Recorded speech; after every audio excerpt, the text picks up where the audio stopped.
it's your girl Kim Ray, and you're watching Kim Ray Music TV, and I'm back with another review just for you. If you're new here, make sure you subscribe down below to my channel, like the video, and share the video on all social media platforms. And make sure you comment as we move through this review on little things that you think about what I be thinking about, what we be thinking about, what we all be thinking when we watching these shows.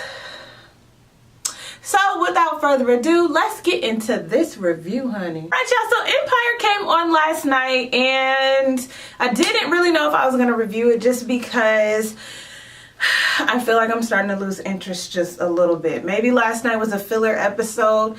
I don't like when I can figure things out before it happens, and I don't know how I feel about this yet, right? Okay, so as you guys know, a lot happens in Empire and Star, so we ain't doing no play-by-play, all right? We're going to talk about a few things, a few theories that I think. Episode opens up with Jamal. He is singing, and he's thinking about Kai, right? He has made this decision to leave Kai, or let Kai go on back to the UK and stay and support his family and do what needs to be done for the good of the company. In this day and age, a lot of millennials are figuring out that self-love first, and then you're able to take care of those around you. So I don't feel like anybody of today would have done that, because Jamal has laid a lot on the line for his family. So him deciding to follow the love of his life, I feel like his family would have been just fine. And if they weren't, they would have had to just figure it out. Okay. Cookie and Lucius, they are feuding. Cookie feels like all their demons from the past are coming back. I feel like she said that before. So I kind of don't know how I feel about that line. I'm like, okay, how many demons does one person have, right? So she's still upset about this son. She was laying in bed and she was arguing with Lucius, and she was just like, you know, all your mistakes, they keep slapping me in the face, and every time I get past one thing, here comes another thing. And I'm like, well, Cookie, this is a son that he knew nothing about. So how are you going to punish this man for that? And back when you was talking to him, when y'all was kids, y'all definitely wasn't playing it safe out here. So I'm just like, and the kid was before you. So that's another thing. It's just like, you know, when you marry this man, you marry all his past too. And yeah, those things can shock you. They can throw you for a loop. But at the same time, it's like, Cookie, you're mad clearly. And you have all the room to be mad, okay? Because Lucius has put you through the ringer. But at this point, arguing with this man when clearly he's changed for you and he's tried to evolve and he's been doing all these things differently and stuff, it's kind of like too late, you know? So let's talk about Cookie a little bit more. She's very upset with her husband. You can tell that she's trying to figure out self-love as well.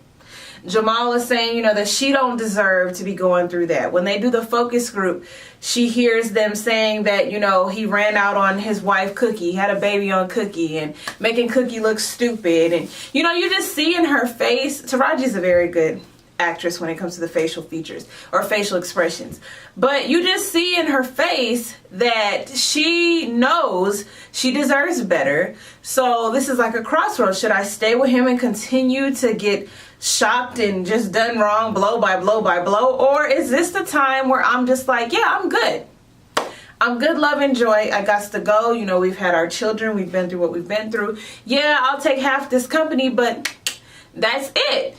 And you kind of see that when she goes to Panama with Damien, and he's trying to get at her, and she's like, I'm a married woman. But you could tell she's having thoughts, you know, what it would be like, and how she feels good to be pursued. And, you know, the grass always looks greener, trust me. But there's something about him, something is going on. Because remember, Lucius gave that painting, that valuable painting that Cookie still don't know about. He sold that painting to him, to that guy, in a card game, or he lost the painting in a card game. And it's like, is this man gonna pop back up and, you know, throw that in Cookie's face to show like this man don't really love you? It's just gonna be another thing that she don't know about. So it's like, Lucius, you might as well just tell your wife now, because it's gonna come out, okay? This whole thing with Thirsty getting caught up with the FBI, and they're saying, you know, Lucius over this dude, like which one you're gonna save.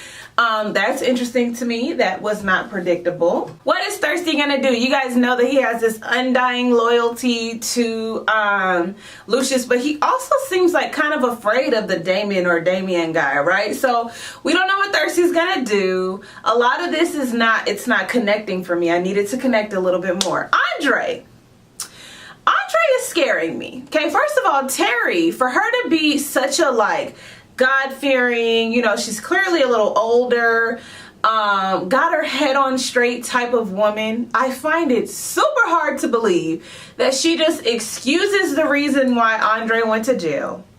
Ain't asked too much about his past or about his dealings with his dad or any rumors that she's heard about Empire.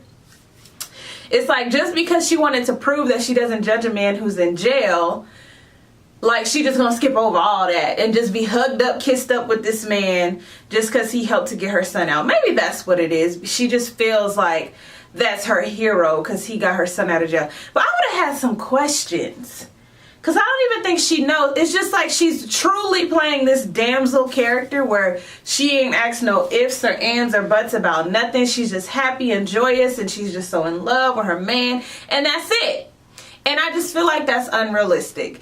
I don't know what has happened to Andre because remember he was bipolar before and then he had like PTSD and then he was like the super saver, super Christian, and then he fell off with that, and then now he's like he's been to jail and he's like got this hard exterior and he feel like he got to get street cred and he just so tough and he run the world, and then his dad had it to where he was like, you don't need to be like that, son. Let's take all that down a notch.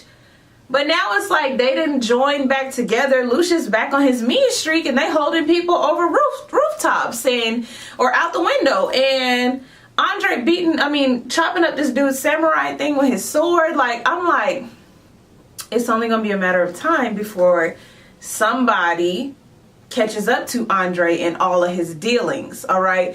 So I don't know what's going to happen to him. I know they tried to play it off like it was a bursted blood vessel as the reason why his nose was bleeding while he was driving, but we see in the end that it was like something else and something much more. So we gonna see what's going on with him. Now, what I found interesting was the teaser for the season. He's in the hospital bed and everything, but they're still making it seem like who's in this casket. That is new. That's new because I feel like the direction we were going in at first was we were going to find out who's in the casket like now. Okay. But when this Jussie Smollett stuff happened, I feel like they rewrote some stuff, kind of made it look a different type of way. And now it's like, who going to be in the casket? And we obviously know it's going to be Jussie. I mean, they're not going to keep him. Or if they don't want to be predictable, maybe they'll put like Cookie or someone else that's or Becky or someone else, and then make it seem like Jussie was so hurt by it that he just went to be with Kai. I'm predicting it now, so we'll see if it happens. I really want to see how they're gonna write Jussie Smollett out. Me being a digital media student, I want to see how these writers gonna do this because all of us kind of feel like we know what's gonna happen, right? So let me think, what else? Tiana and Treasure, I think her name is. Treasure, girl, you are out of line.